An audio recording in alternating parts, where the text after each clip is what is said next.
Hi, it's Hans at happierman.com. Today's topic is question the normal workout advice. Well, if you see my videos and read of some of my articles, you see I'm more advocating trying to get stronger with intelligently designed workouts that aren't too long, that aren't too hard, that don't wipe you out, that you try not to get injured.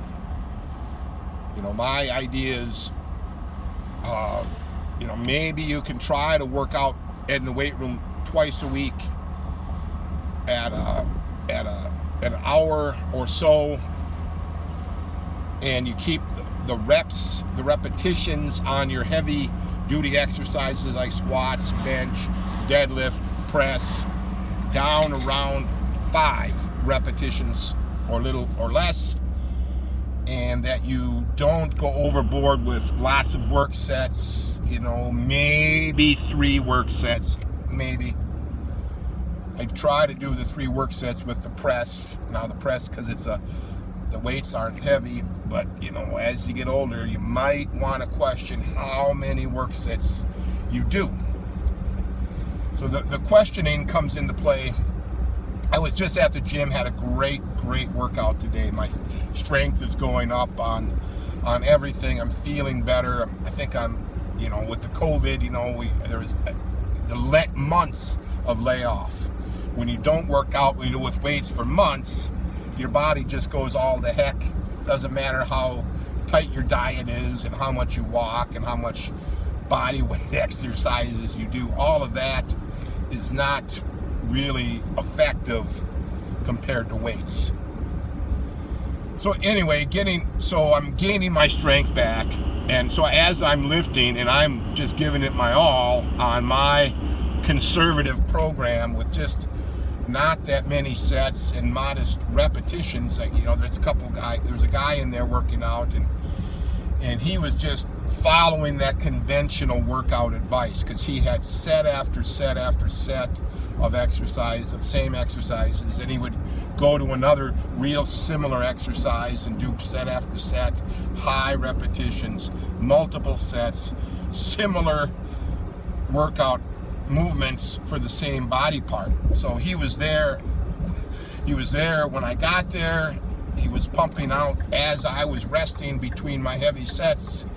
He was doing more sets and going just kind of all out conventional workout wisdom, and he's still there. I left and I'm on my way home, and I am totally beat and very, very satisfied with the workout.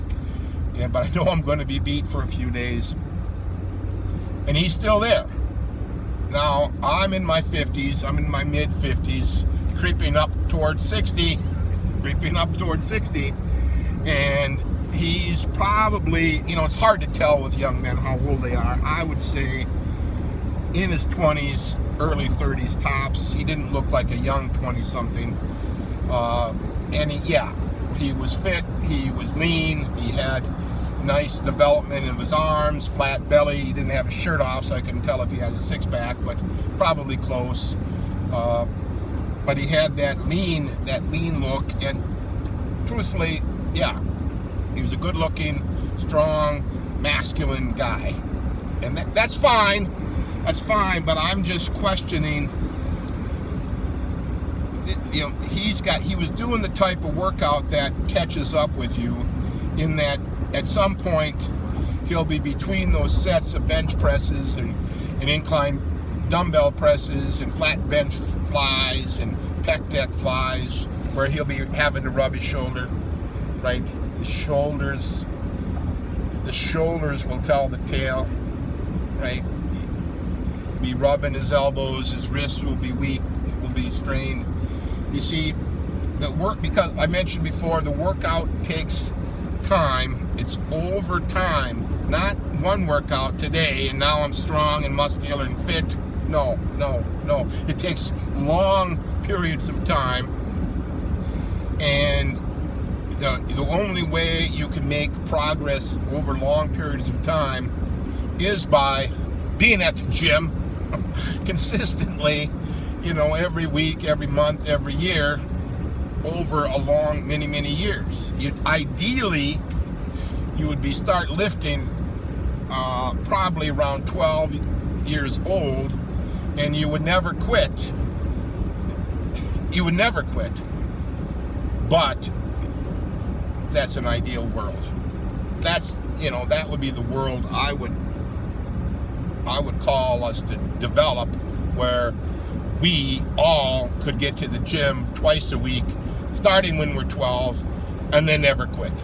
Right? You may have you'd have an occasional layoff for a break. You take a vacation and for a few weeks, and you probably wouldn't lift on your vacation, and there might be occasional times where you would take time off. But again, the conventional wisdom would say you work out, you don't start until you're high school or college. You work out hard for 10 years, you meet a girl, you get married, you buy a house, you have a baby, and then you don't lift. That's conventional. And then when your life falls apart, the marriage, well, then you go back to the gym and try to get in shape again. Well, I would turn that all on its head. Why not just start young at a reasonable amount of effort and just continue it throughout your life? That would be a better model, if you ask me. Not this work out like a fiend when you're a young man, 4, 5, 6 days a week, twice a day, all that crazy nonsense. Work out till you can't, till you throw up. I mean, this was like in high school football. We'd work out so hard, you'd throw up during practice. You felt terrible for months, for the whole season, and you could never give it your all on Friday night because I was so beaten, whipped, and sore before I even got to the start of the game. Couldn't really play that well. So you want to play well, which means you want your life to kind of be good or really good. You want to feel good. And if you're overdoing the exercise in the conventionally talked about manner, you're not going to feel good all the time. You just won't. You just won't. Because right after you get done lifting, you feel terrible, and you might feel bad for a day or 2 or 3 or more. So in those cases, probably the only time you feel good is during your workout, after you've warmed up and you've gotten going. Then you'll feel good. But see, to me, that's no way to live. You don't want to feel good just during the workout after you're warmed up and your body is saying, hey, it's time to work out. No, you want to feel good all the time. So I would question that conventional workout advice to say you've got to annihilate your muscles, you've got to work out till you can't stand up, you got to work out till you're sweating buckets. I just don't think that's a sustainable, especially as you get to be an older man. And unless your diet is perfect, your rest is perfect, your recovery is perfect, and you're taking pharmaceutical help, you're just not going to have the bodies that the fitness models have, that the pro athletes have, that the celebrities have, because of the assistance they're getting with the pharmacy. So I would question that. I would try to do less, experiment with less. The more I try this less idea, and the less I'm decreasing how frequently I get nicked up and hurt, and then I feel better. And I think especially an aging man who's trying to be happier, you want to be trying to feel good. You don't want to feel bad. I don't want to go to work on Monday morning and feel terrible from a too hard workout. I want to be raring to go at work. I want to feel good all week at work. When I do stuff after work, have some fun with whatever sort, I want to feel good. I don't want to be dragging around. You would question all that advice. I would question. I was talking about, the conventional says when you squat, you should You should do high repetition squats and do them till your legs just blow up in muscle and you puke. Yeah, that's the kind of stuff they'll say. And that's, to me, that's what I used to do. But that was when I was a young man. But that didn't add any value to my life. That took value away. I mean, I was too sore and whipped to do well on the rest of my workout. The workout the next day or two was non-productive because I was still exhausted from the squatting.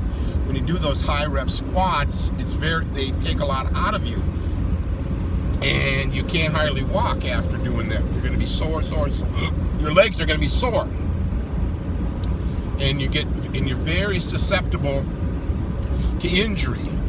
Your form breaks down with those high reps. I would question that normal high rep squat idea. Your form breaks down. That's when your knees start to cave in. That's when you hurt your knees. That's when you tweak your low back, right? Or even your upper back.